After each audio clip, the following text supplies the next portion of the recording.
Bienvenue sur Correspa, le podcast pour les entrepreneurs du fitness. Je suis Guillaume Legrand, fondateur de Correspa, et ici on parle business, franchise, rentabilité, stratégie et mindset pour aider les coachs et les entrepreneurs à ouvrir et développer un club de sport performant. Tu veux structurer ton activité, attirer plus de clients et maximiser tes revenus? Tu veux un concept clé en main qui fonctionne? Alors tu es au bon endroit. C'est parti! Et j'ai ouvert mon club le 2 septembre 2024. Aujourd'hui, on est le 29 avril 2025. Et mon club est rentable depuis 10 jours, à peu près 10 jours. Yes, ça c'est top, bravo. Et c'est un peu aussi ce qui a déclenché à dire un peu, c'est la première fois où tu es aussi, entre guillemets, le club le plus rentable, le plus rapidement possible. Pour ceux qui nous écoutent, tu peux nous dire un petit peu en combien de temps tu as réussi, ça correspond à combien de clients et quel panier moyen, et quel est un petit peu ce qui est, entre guillemets, surprenant chez toi et en bien, pourquoi c'est encore plus surprenant et pourquoi tu as tout explosé. Nous, le but, donc l'objectif, c'était après l'ouverture, c'est d'être rentable au bout de 9 mois. C'est ce qui est recommandé, ce qui est prévisionnel dans l'ouverture d'un club Correspa. Aujourd'hui, on a été rentable en 7 mois et demi, à peu près.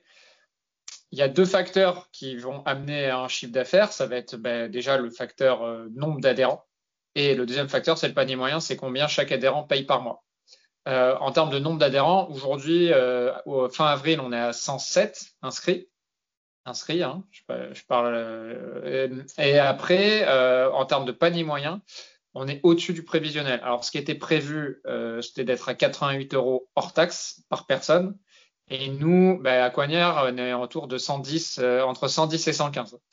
Ce qui s'avère être pour l'instant pas juste quelque chose de passager dû à l'ouverture, mais quelque chose d'assez notable sur ce secteur-là, pour plusieurs facteurs en partie. Et c'est ce qui explique le fait qu'en fait, on soit rentable plus tôt que prévu, donc au bout de 7 mois et demi au lieu de 9, même si les charges sont plus importantes, je pense notamment au loyer en Île-de-France, parce que il y a aussi un panier moyen qui est plus élevé. Donc, on est quasiment à 20% de panier moyen au-dessus des prévisionnels d'un club, ce qui fait que ça nous donne de l'avance par rapport à ce qui est prévu. Yes, et je te renouvelle une nouvelle fois devant tout le monde, bravo et félicitations. Et donc, pour ceux qui nous écoutent, pour vous donner un ordre d'idée, à la moyenne, on est en nombre de clients à un point mort qui va se situer entre 110 et 120. Et c'est là où toi, tu as réussi à le descendre à 100, 110. Et le panier moyen de 88, c'est la moyenne qu'on a dans les clubs. Et bravo à toi, parce que tu as réussi à rehausser cette moyenne-là et de montrer qu'on est capable d'aller vendre, entre guillemets, plus de suivi personnalisé. Parce que la vente type, c'est un suivi par semaine et toi, tu en vends beaucoup plus à 2 suivis par semaine. Et tout en gardant des charges identiques. Donc ça, encore une fois, bravo. Et comme tu dis, c'est pas qu'un détail, puisque vu qu'il y a de la récurrence, on voit qu'on est parti pour monter et de tendre vers plus haut. Ok, bravo.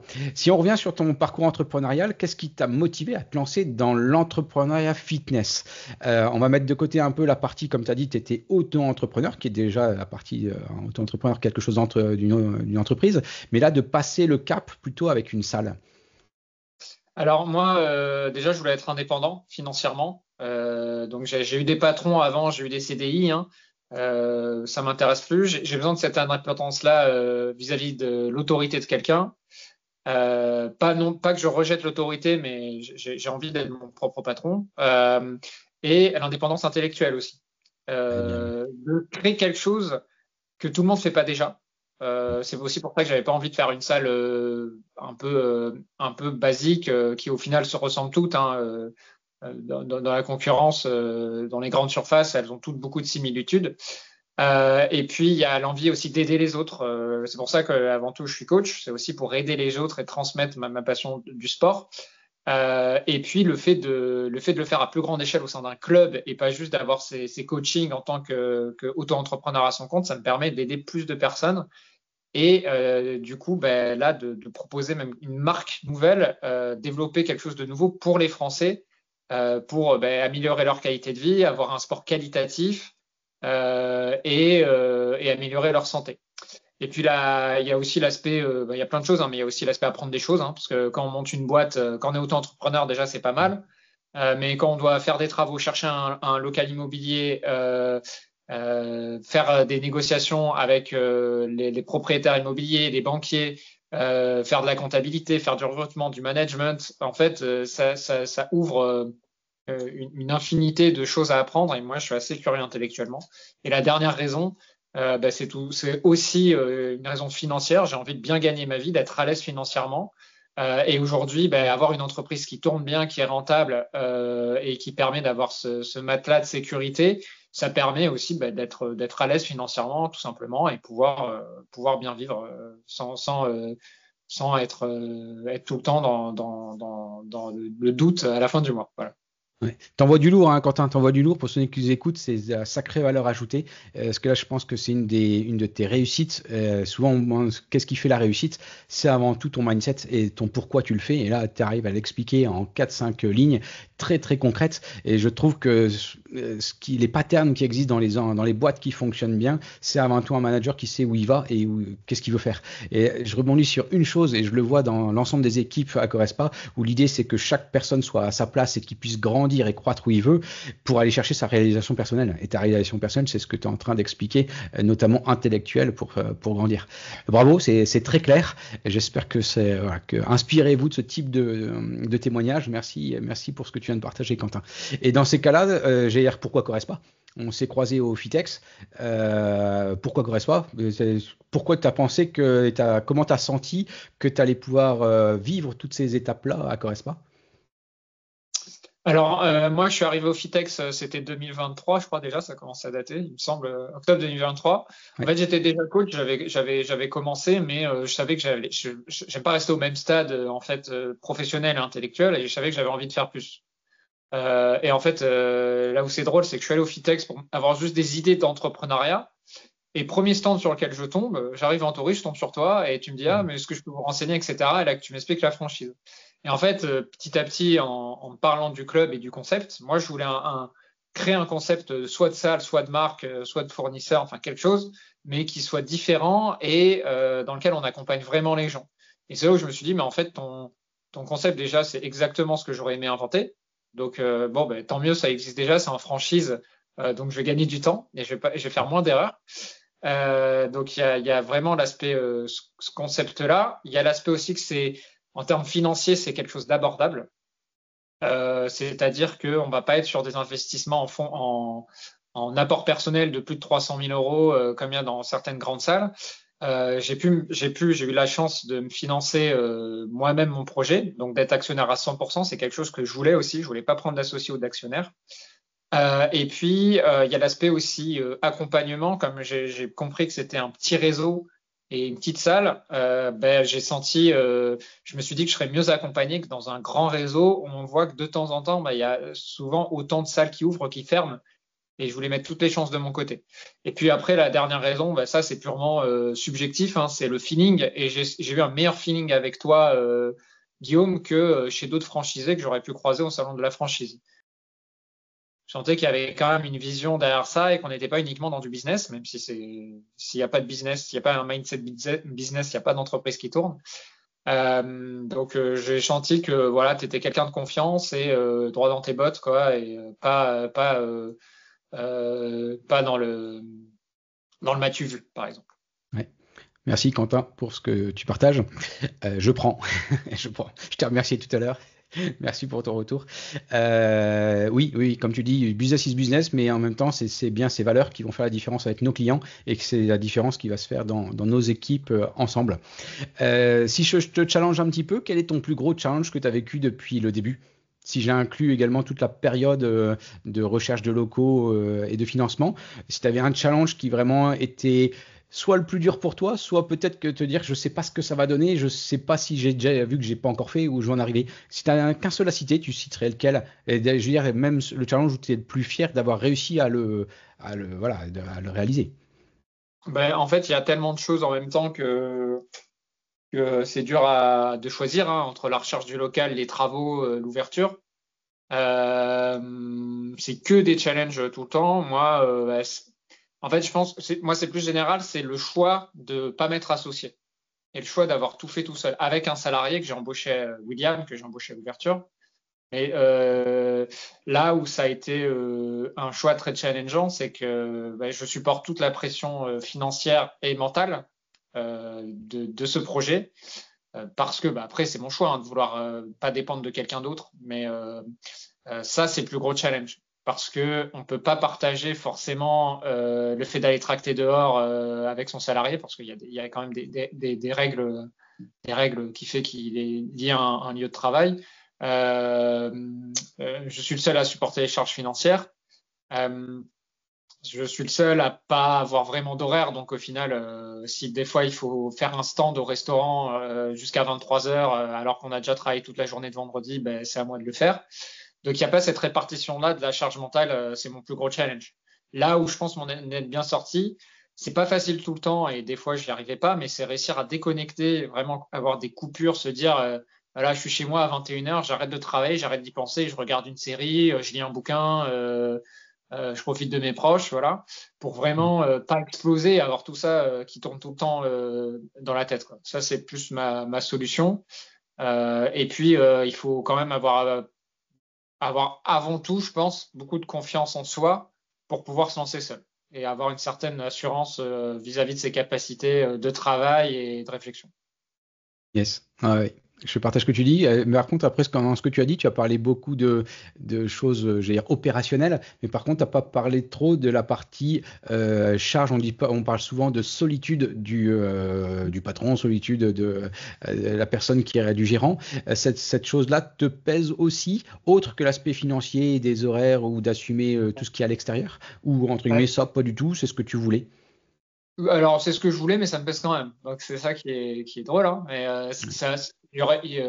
un autre choix aurait aussi ses pour et ses contre, hein. Mais oui, surtout au début, quand on n'a pas encore rentré beaucoup d'inscriptions au début de l'ouverture, et qu'on est là un mardi qui pleut dehors, il y a pas de rendez-vous et on est seul dans sa salle. Et là, on se dit, putain, c'est dur quand même. Ces moments-là, c'est dur, surtout au début. Parce que moi, là, ça rejoint peut-être plus une autre question qui est ma plus grosse difficulté que j'ai eue. C'est qu'on a ouvert au mois de septembre. OK, donc il y a eu une première ouverture qui s'est plutôt bien passée. On a fait des inscriptions. Et ensuite, il y a eu un mois d'octobre. Sauf que dans les Yvelines, il faisait que pleuvoir, mais des trompes, des averses, c'était horrible. Il y avait le contexte politique aussi, qui faisait que les gens, ils étaient un peu frileux. Même si on a une catégorie plutôt CSP+, il y en a quand même beaucoup qui sont assez frileux, pas motivés. Et au final, le mois d'octobre, il était très dur parce que c'était un moment d'ouverture, c'était un mois après l'ouverture, et il y avait personne, quoi. Et j'arrivais pas, on trouvait pas de prospects, pas de clients, c'était très lent. Il y avait encore beaucoup de choses à mettre en place, les vidéos du club, les photos, etc. Donc toujours beaucoup de charge mentale, mais aussi beaucoup de solitude sur les moments de vide. Et c'était très dur cette période-là. Donc oui, la solitude de l'entrepreneur, je la ressens aussi. Même si on est dans un métier où on a du contact avec les gens, par la clientèle, avec eux, on n'a pas le droit quand on est coach, on est là pour apporter une bonne énergie et apporter un bon moment dans la journée de personnes qui ont peut-être passé une mauvaise journée. Donc nous, on ne peut pas leur montrer qu'on a passé une mauvaise journée. Et c'est ça aussi, c'est dur. Et, Ouais, ouais. On a un métier de service avant tout. Ouais. Je souris parce que ce matin, j'étais en audit à Bouvines qui vient d'ouvrir aujourd'hui. Et c'est comme ça ce premier moment de solitude. Tout est prêt. Et en même temps, bah, aujourd'hui, pourtant, il ouvre avec 14 clients au début, c'est génial. Mais bon, qu'est-ce qu'on fait? Ok, je me rappelle de cette période d'octobre on avait discuté. Et c'est là où entreprendre, c'est pas un sprint. Il y a des mini-sprints à avoir, mais l'objectif, c'est un marathon. C'est d'aller chercher à long terme et d'être confiant tant dans son service, tant dans la personne, tant dans la stratégie qu'on a mis en place. Donc là, c'est top parce que tu as réussi à surmonter et tu as mis d'autres leviers pour le mettre. Est-ce qu'à un moment, tu as douté? Douter de oui, toi, douter du concept, douter de les personnes qui t'entourent, douter de quelque chose? Et comment tu as oui, rebondi? forcément, oui, j'ai douté à ce moment-là, là, au mois d'octobre, parce que je me dis, mais je comprends pas. Là, c'est pas en train de marcher, en fait. À cause de ce mois-là, précisément, je me dis, c'est pas en train de marcher, alors que normalement, tous les feux sont ouverts. Par rapport à la zone de chalandise, le concept, l'accompagnement, voilà. Donc, j'ai douté. Après, comment j'ai rebondi? Ben, je suis allé chercher des options que j'étais pas allé chercher. Et c'est là où, ça, c'est une petite histoire sympa, c'est que je me suis dit, ben, bon, il faut que j'aille chercher des clients. Ça, je le savais déjà. Maintenant, j'ai fait mes tracts, j'ai mes pubs en ligne, etc. Ben, je peux aller peut-être chercher plus. Et en fait, j'ai appelé une crêperie. C'est marrant. un restaurant, une crêperie qui est à 2 minutes du local, sur la même nationale. Et en fait, j'avais mangé chez eux pendant les travaux et je trouvais qu'ils avaient un mindset qui était un peu similaire au nôtre, c'est-à-dire convivial, les patrons accessibles, sympas, drôles dans leur menu. Leur menu, c'est des noms de répliques de films. Voilà, donc c'est assez original. Et du coup, j'ai appelé le patron de la crêperie et je lui ai dit, voilà, vous m'avez déjà croisé, j'ai ouvert il y a un mois, j'aime bien votre façon de voir les choses, etc. Je voulais savoir si vous accepteriez que je vous rencontre et que je me mette sur certains services à l'entrée de votre restaurant pour discuter avec les clients. Donc au début, ils disaient, c'est un peu bizarre comme demande quand même, une salle de sport dans un resto, etc. Donc j'y suis allé une fois faire un stand, ils ont accepté. Et finalement, de fil en aiguille, en parlant, le patron, ça l'a pas dérangé. Et à un moment, même, je parlais un peu de ce que je faisais. Il m'a dit, bah, écoute, je viens de voir. Et finalement, il s'est inscrit. Sa femme aussi. J'ai récupéré 3 personnes, 3 clients de ce restaurant-là. Donc au final, en allant puiser dans des ressources, dans des recherches, des solutions un peu what the fuck, un peu inattendu, j'ai quand même réussi à me relancer. Puis ça m'a permis de me faire connaître aussi et déclencher le bouche à oreille un peu plus. Et puis je remercie aussi cette personne-là de m'avoir aidé parce qu'il voyait que j'avais besoin de développer ma clientèle et il a accepté de m'aider. Et aujourd'hui, il est toujours adhérent ici, ça se passe très bien avec Gérard et avec les autres personnes qui sont inscrites grâce à ce centre-là. Merci Gérard. Mais comme tu dis, le culot, le culot d'y aller, le culot d'avancer. Dans ce que tu nous as dit sur les doutes, la solitude d'entrepreneur, l'anecdote que tu viens de nous donner, qu'est-ce que ça t'a appris sur toi et sur le métier de franchisé? Et dit différemment, si je l'oriente sur le concept Corespa, comment le concept Corespa ou l'équipe a pu t'aider soit à te structurer, soit à rester focus? Alors sur la deuxième question, oui, ça m'a aidé à me structurer parce que du coup, grâce au conseil des franchisés et du franchiseur, via les groupes WhatsApp, via les audits, j'ai pu avoir assez vite des propositions de solutions. Donc c'est là où j'ai pensé au stand, Des leviers concrets. et ouais, voilà, des leviers pour m'aider. Il y a eu un petit peu aussi des essais de me rassurer, Sébastien qui me disait, attends, la communication, faut attendre 2 à 3 mois pour que ça se développe bien et que ça fasse effet boule de neige.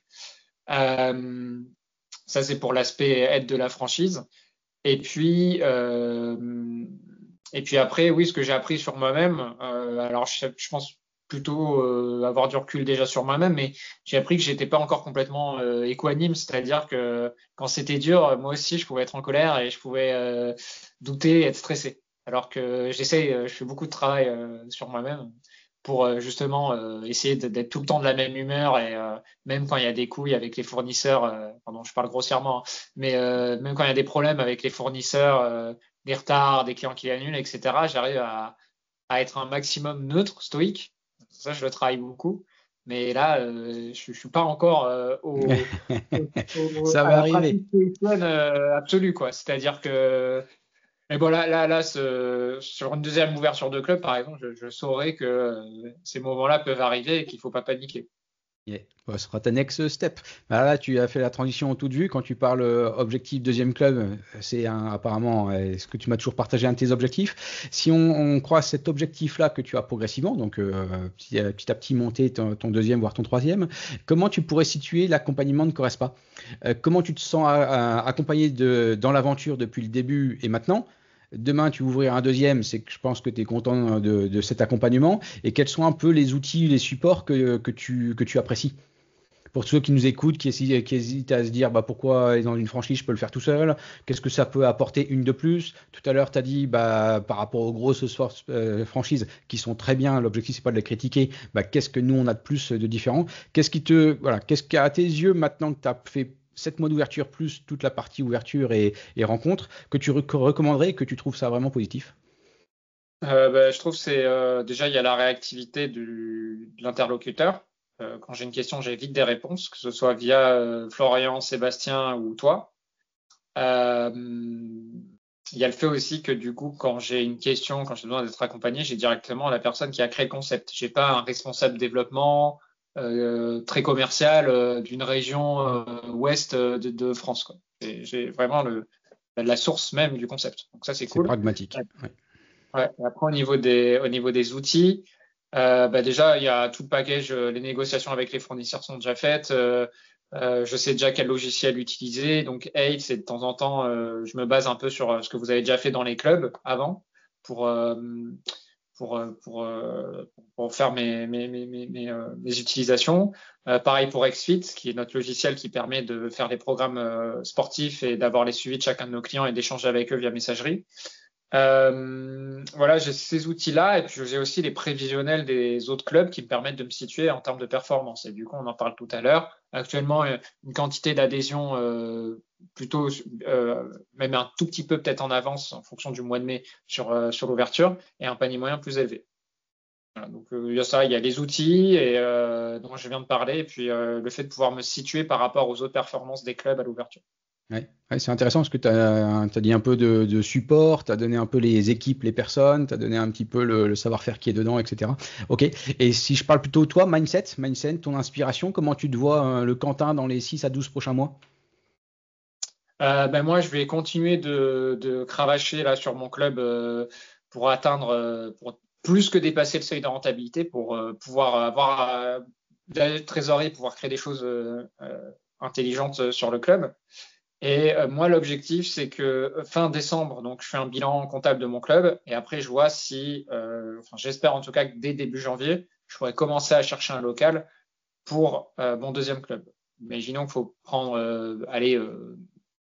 un an pour chercher un local et puis faire les travaux. J'aimerais bien ouvrir un deuxième club début 2027 avec un premier club à Coignères qui est très stable, qui tourne bien, avec des équipes bien formées. Et puis en 2027, ouvrir un second club, cette fois-ci avec un associé parce que je peux pas être partout en même temps. Et du coup, je pourrais un peu partager cette surcharge de travail, de solitude de l'entrepreneur et financière sur un deuxième club. Et puis, du coup, voir comment ça fonctionne avec un associé. Parce que du coup, je l'ai fait tout seul, mais j'aimerais bien aussi voir le fonctionnement avec un associé, ce que ça peut m'apporter, les pour, les contre. C'est top. À bon entendeur, ceux qui nous écoutent, n'hésitez pas à prendre contact.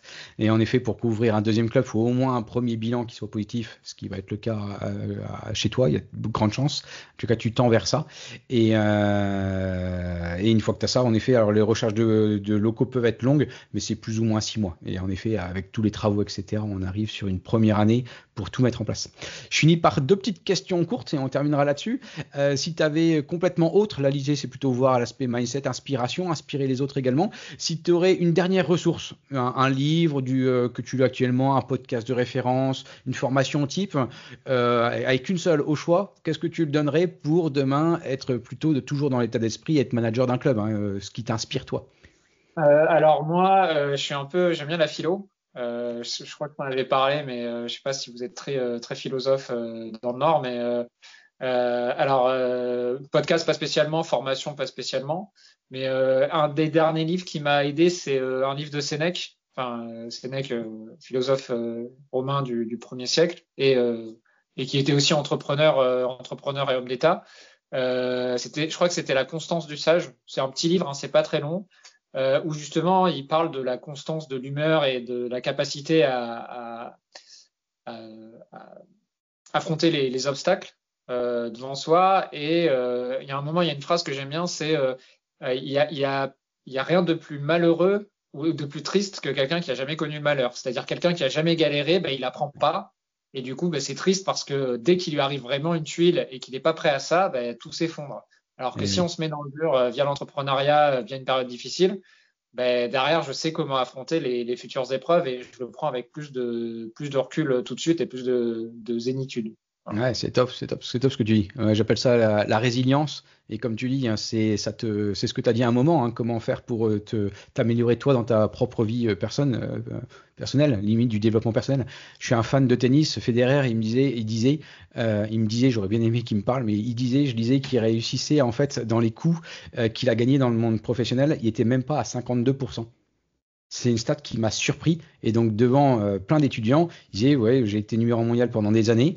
Et globalement, un coup sur 2, je le perdais. Pourtant, je suis numéro 1 mondial. Donc, il faut accepter de savoir perdre, mais les 2% de plus, il sait les faire au bon moment, quoi. Et ça m'a surpris cette stat. Moi, tu m'aurais demandé, je t'aurais dit 70%. 52% uniquement. Donc il faut savoir rater, et ceux qui réussissent, c'est pas que les gens qui ont raté, mais il faut savoir rater souvent pour réussir. En effet.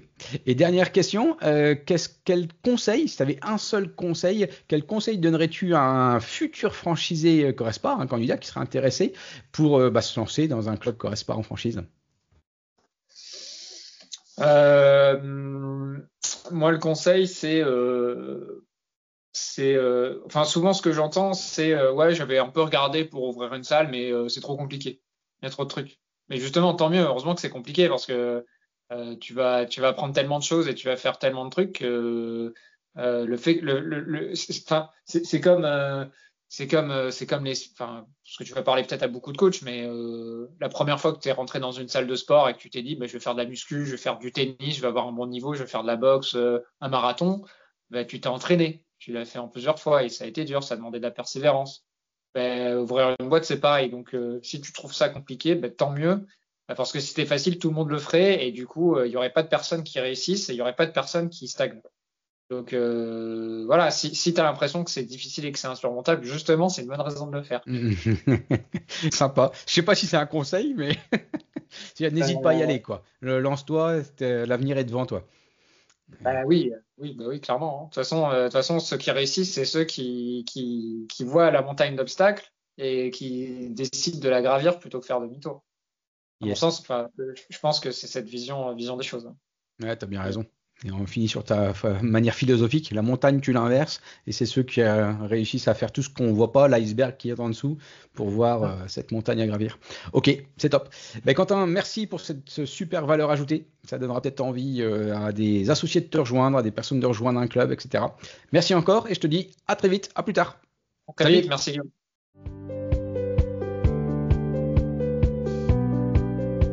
Corespa, c'est bien plus qu'un club de sport. C'est une opportunité pour réussir dans le secteur en tant qu'entrepreneur. Tu veux lancer ton propre club sans partir de zéro. Tu veux un modèle éprouvé et un accompagnement pour réussir. Alors réserve un rendez-vous en visio sur mon agenda en ligne et parlons de ton projet. À très vite pour un nouvel épisode et d'ici là, passe à l'action.